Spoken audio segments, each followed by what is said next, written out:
So I want to tell you a story about the housefly and the china shop. Because once upon a time there was a housefly, and the housefly had this ambition to destroy the china shop that was nearby. Now this china shop, inside was all sorts of lovely china. There was china cups and china dishes. All the way through this store was laid out this beautiful china. And the housefly decided that it would be the most fun in the world to go in there and destroy the whole lot. And so with this intention, the housefly buzzed through the door of the china shop, and with all its might, at its fastest speed, it headed for one of the plates on the display stand. And with all of its might and all of its speed, it hit the plate on the display stand, and nothing happened. Because, it's only a fly. It's very difficult for a fly to cause any kind of damage in a china shop, because even with all of its might and all of its speed and all of its energy, all it can really do is land on the plate. Can't push the plate over. It can't smash the plate or anything else. And so it was really frustrated, and it was buzzing round. It launched itself at a cup, and the cup didn't move, and to the outside onlooker, it just looked like there was a fly landing on a plate, and then buzzing away and landing on a cup, and then buzzing away and landing on another plate, all throughout the day. Nobody could have guessed that this was a fly that wanted to destroy the china shop and everything in it. But that's what it was trying to do. But it just couldn't. After all, it's only a housefly. And what power does a housefly have? One day, though, the housefly had an idea.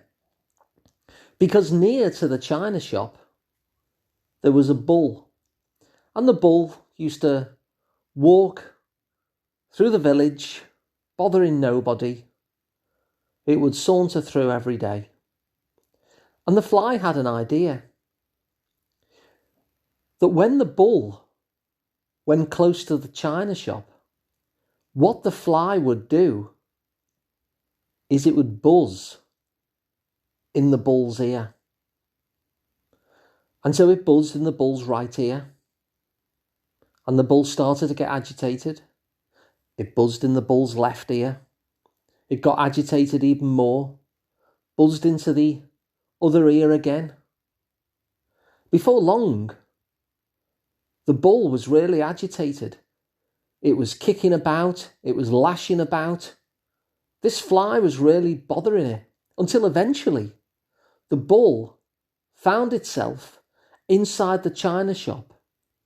And it was kicking away, and it was writhing, and it was running in this direction and that direction as this fly buzzed away in its ear. And before long, all of the china shop and all of its contents were smashed in smithereens on the floor.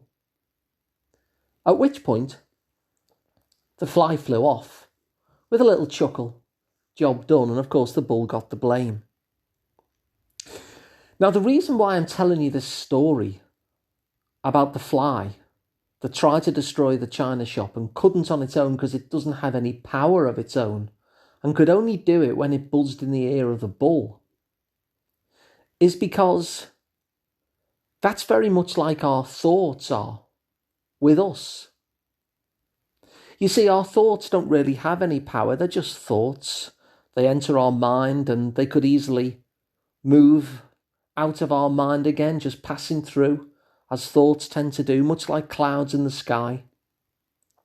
And on their own, a thought can do nothing. A thought has no power, just like the housefly.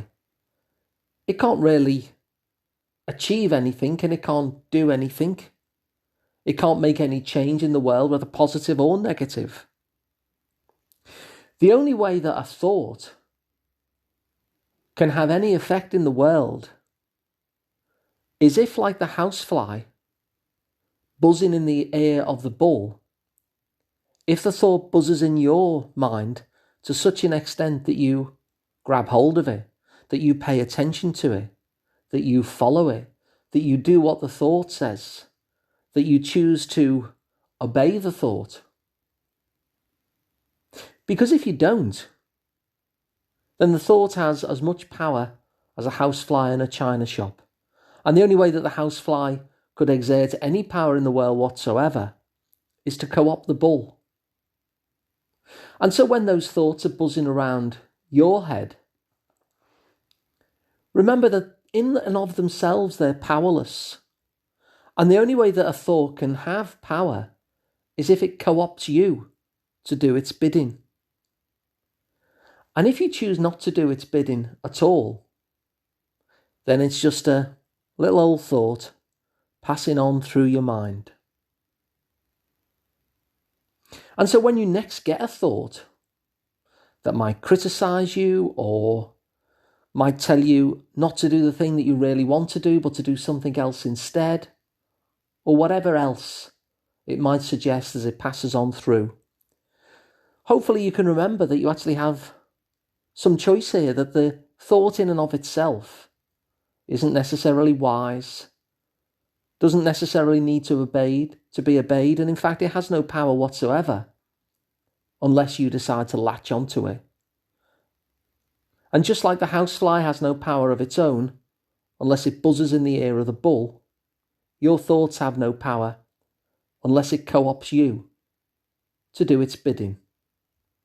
And whether you decide to do that for the thought, whether you decide to do that thought's bidding, is very much up to yourself.